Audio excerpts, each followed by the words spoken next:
And the very first time I tried it, even though I was out of sync, even though I was kind of falling all over the place and hadn't timed it up perfectly, I still saw a 3-mile-an-hour jump.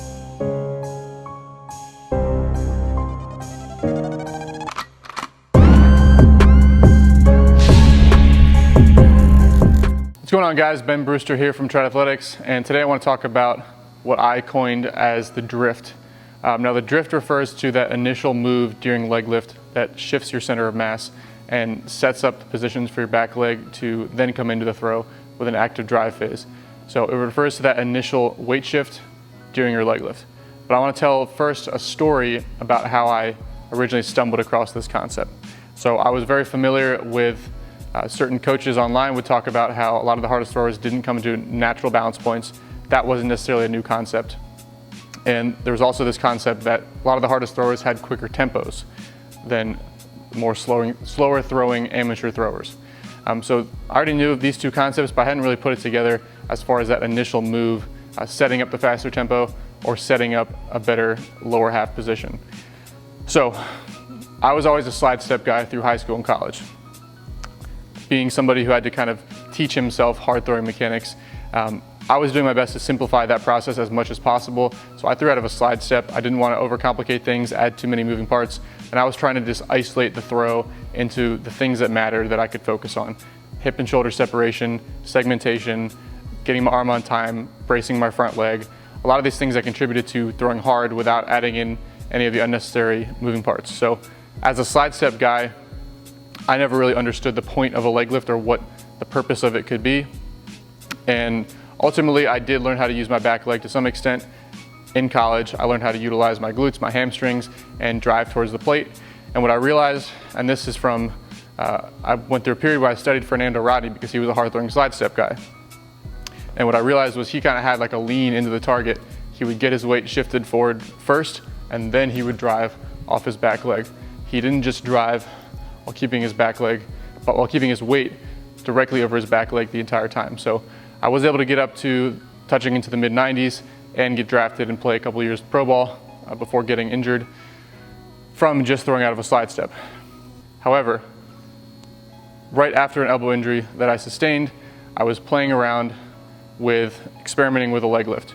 And what I did was I studied Tim Lincecum, and I was still kind of mulling over how he was able to throw so hard when he was in college as such a small guy.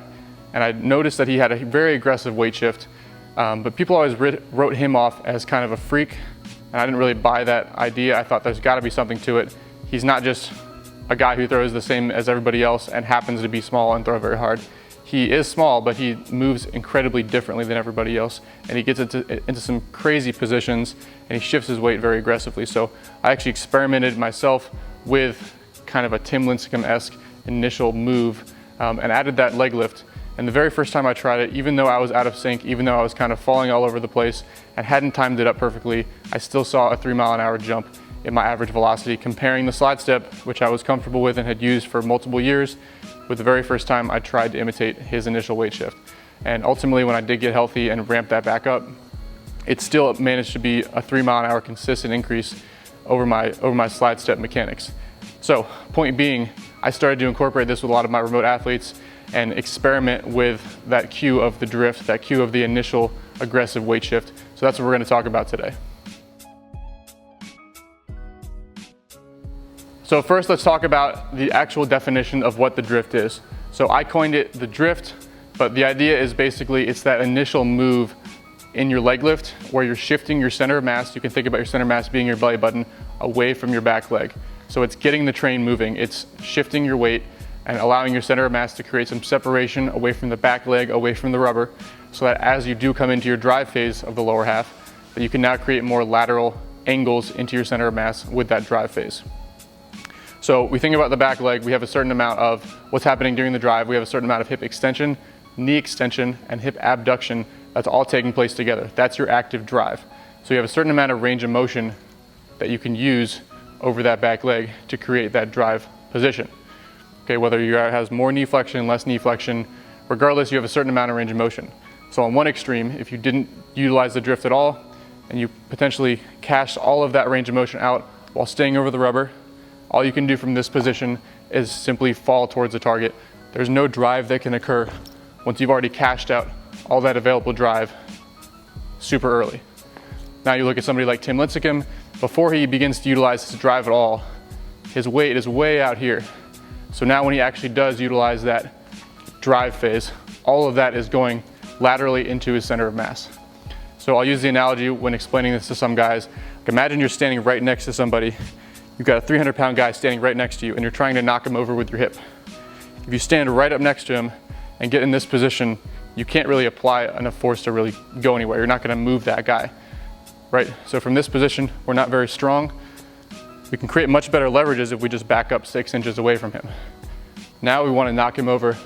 It's very easy to create leverage in that position simply by creating a little bit of distance with your center of mass away from where you're trying to apply force laterally into the ground. So that's the overall concept of the drift. You can also think of it in terms of adding more potential linear energy to the throw. So just like with pull downs, where it adds potential velocity to the throw by increasing this linear momentum leading up to the throw, it doesn't guarantee that you're gonna throw harder. It's just increasing your ability to apply linear momentum to the throw. Ultimately, you need to be able to sequence that into the throw and time everything up as you get into the final stages of the throw. So the drift is just setting up those positions, and that's what the hardest throwers in the world tend to do. So why is this not a commonly discussed thing among coaches? Now, I think the first reason is that it's very hard to see, especially on TV broadcasts. The angles that most often we watch when we watch guys throw at the highest level is we're watching rear views. It's very hard to see what's happening laterally when you're always looking at a rear view of a pitcher throw. You can't really tell what's going on until you actually look at it from a side view, and you can see what's actually going on from the center of mass relative to the back leg. So I think that's the first thing, is it's very hard to notice because of the angles that we're watching on TV. The second thing is that guys who do the drift, a lot of times they just stumble across this. They tend to be more athletic. They tend to throw up tempo. They tend to just know how to use their weight and shift their bodies more efficiently naturally. So they don't actively think about this drift concept. You just tell them to throw as hard as they can, and they end up having these more dynamic deliveries and not coming to balance point positions. So I think that's the other thing, is that people that do it, especially at the highest level, don't always realize they're doing it. Sometimes they'll kind of notice that maybe out of the windup they throw a little harder than they do out of the stretch, and they'll just attribute it to, oh, forward momentum. But that doesn't actually translate to them trying to figure out how to apply that forward momentum to their leg lift from their stretch, because ultimately there shouldn't be a difference in how hard you're throwing from the windup or the stretch.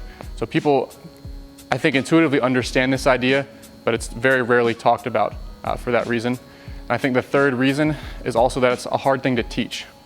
There's not one consistent style or method of drifting, which we'll get into in a second. It's unique for each guy, and it's individual specific in terms of how you create that forward movement. I think it does take a certain amount of athleticism for guys to be able to consistently do that move. So if you're teaching a group of 12-year-olds how to drift, that would be a much more painstaking process than just teaching them how to come to balance points and doing up, down, out drills. That might very well work for a bunch of 12-year-olds who are falling all over the place, maybe have very hard to repeat deliveries and don't have consistent release points. So that could be a way to get a short-term result as far as throwing strikes. It just happens to not be what most of the hardest throwers in the world do. So I think that third reason is that it can be a lot harder to teach moving more dynamically and more athletically.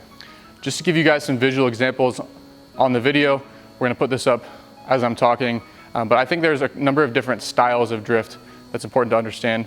So while everybody has a unique delivery, a unique leg lift, and the way that they're going to apply this initial weight shift is gonna look a little bit different, just trying to simplify it, I separated it into two different styles. Now the first is a coil and drift. In other words, the timing mechanism or the mechanism for that forward movement is linked to a counter rotation or coil. Now this is what we see in somebody like Chapman, where as he moves forward, he coils that lower body and uses that to initiate that forward movement. The second style is more straight on target and drift. Now this is a guy like DeGrom, where he doesn't have any sort of coil mechanism. He's simply coming to his balance point dynamically out front of the rubber. He's coming to that peak leg lift away from the rubber and dynamically passing through that position. So those are kind of two separate styles. You'll also see in that second group, some of them link that movement to kind of a posterior tilt But either way, most guys have some sort of timing mechanism to get that forward motion and allow it to be more repeatable than just kind of a fall when they lift that front leg. So I do think that for some guys, they do have success with balance points. There are certainly big leaguers who utilize a balance point. Marcus Stroman's an example.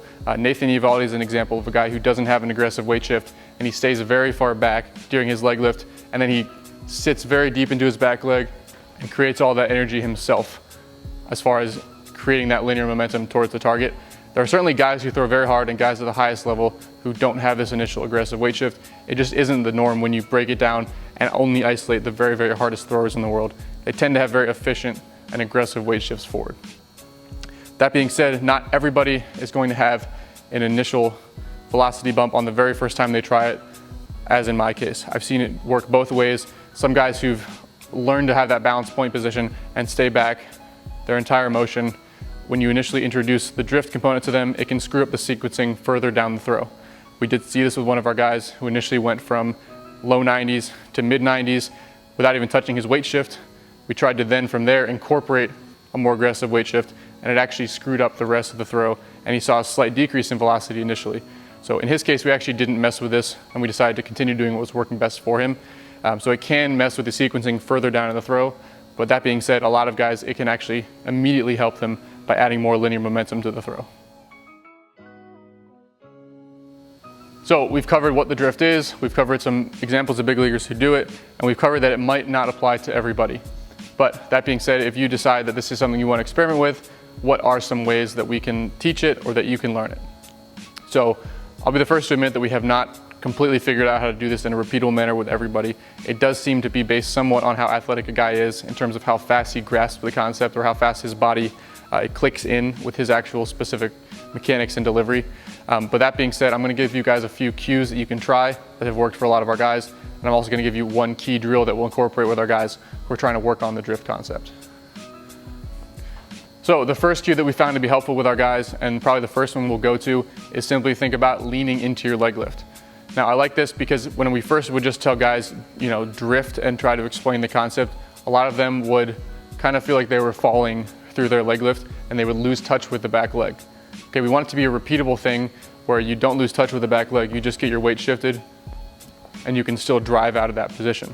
So lean into your leg lift. It keeps everything the same in an athlete's mind except changing that one variable, which is instead of coming here, lean slightly and then go. So just changing that one variable, even if we only add a few inches to that initial weight shift from here to there, that can make all the difference. The second cue that's worked for some guys is to think about just coming to your normal balance point, but about 4 to 6 inches away from the rubber, away from where you would normally come to the balance point.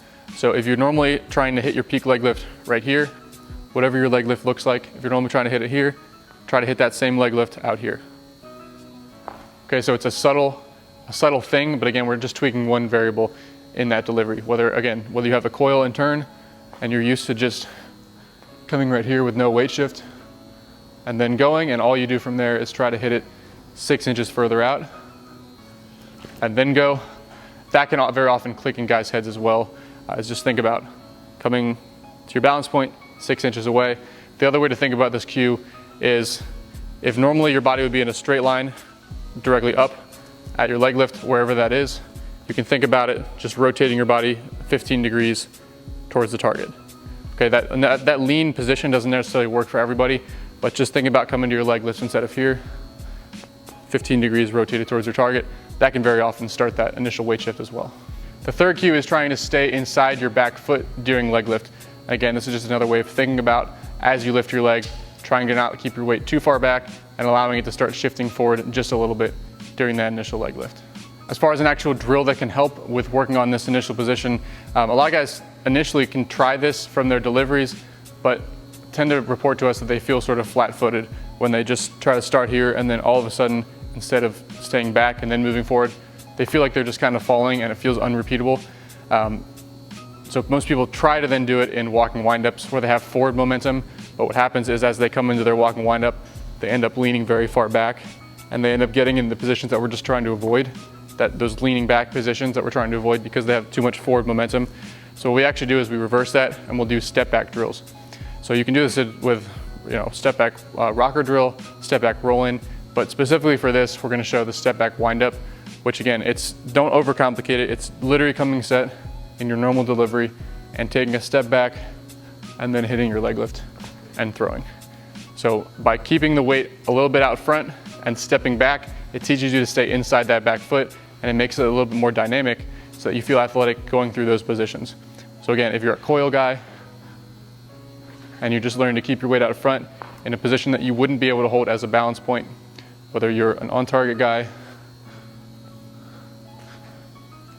regardless, it allows guys to just think about shifting their weight and allows them to keep the individuality of their own specific mechanics. So that's a drill that we've had a lot of success with as far as teaching guys to shift their weight front to back better and master this drift position. So as far as who should apply the drift, I like to think of it as the icing on the cake for teaching and learning a high-level delivery. It's not something that you should necessarily focus on if you still have a bunch of other mechanical issues that you're working through, specifically learning to segment your hips and your shoulders, maybe your arms blatantly not on time, maybe you haven't learned how to brace and utilize the front leg to transfer energy up the chain. If you have some of these major timing or sequencing issues, then I wouldn't necessarily think about adding more linear momentum to the throw.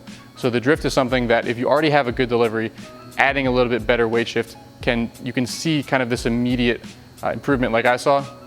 But if you have massive issues, it's not necessarily going to fix anything. So definitely understanding when and where to apply it. But again, it is what the most efficient throwers in the world do. I am not going to specifically sit here and tell the couple big leaguers that I can think of off the top of my head that swear by balance points that they're wrong, because obviously they're having success with that.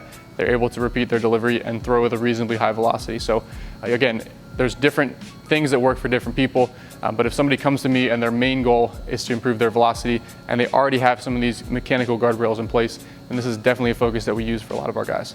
All right guys, if you enjoyed this video, make sure to hit subscribe below, and remember that our goal as a company and on this channel is to provide you guys as much free pitching related value as possible. So definitely make sure to subscribe. If you enjoyed this video, make sure to follow us on Twitter and interact with us on Instagram. And finally, if you guys are interested in any one of us in this company remote training you, that is our main service as a company. So make sure to contact us at contact@tradeathletics.com if you're interested in coaching as well. Thanks for watching.